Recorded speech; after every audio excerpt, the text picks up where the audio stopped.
یہ مسلمان ہیں جنہیں دیکھ کر شرمائے یہود۔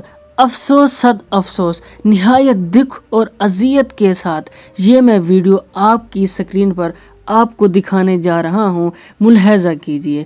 جی ہاں، یہ پاکستان ہے اور پاکستان میں ایک مسلمان گھرانے میں یہ شادی ہو رہی ہے، جہاں پیچھے بین بجائی جا رہی ہے اور ڈھول کی تھاپ چل رہی ہے، اور کیسے اس نوجوان کو گروپ بندی کی شکل میں آگے کھڑا کر کے نماز کی محرومتی کروائی جا رہی ہے۔ یہ بدبخت ڈھول کی تھاپ پر بین پر یہ نماز کو ایز اے ڈانس پرفارم کر رہا ہے۔ کیا یہ صرف باقی رہ گیا تھا کرنا؟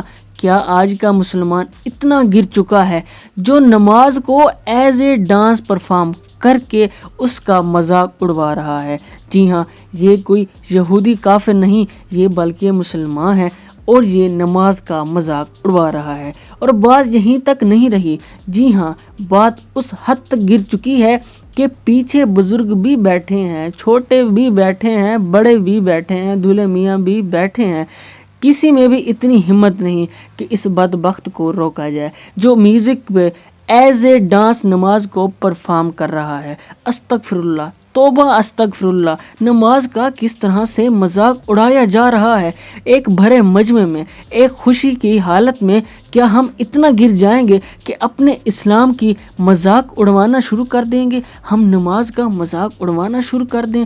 جی ہاں، یہ وہی مسلمان ہیں جن کے بارے میں اقبال نے کہا تھا، یہ مسلمان ہیں جنہیں دیکھ کر شرمائے یہود۔ میری آپ تمام ساتھیوں سے گزارش ہے کہ کائنڈلی اس ویڈیو کو زیادہ سے زیادہ شیئر کیجئے اور ساتھ میں ٹیگ لگائیے تاکہ یہ ویڈیو حکام بالا تک پہنچے اور اس بدبخت کو جلد از جلد سزا دلوائی جا سکے۔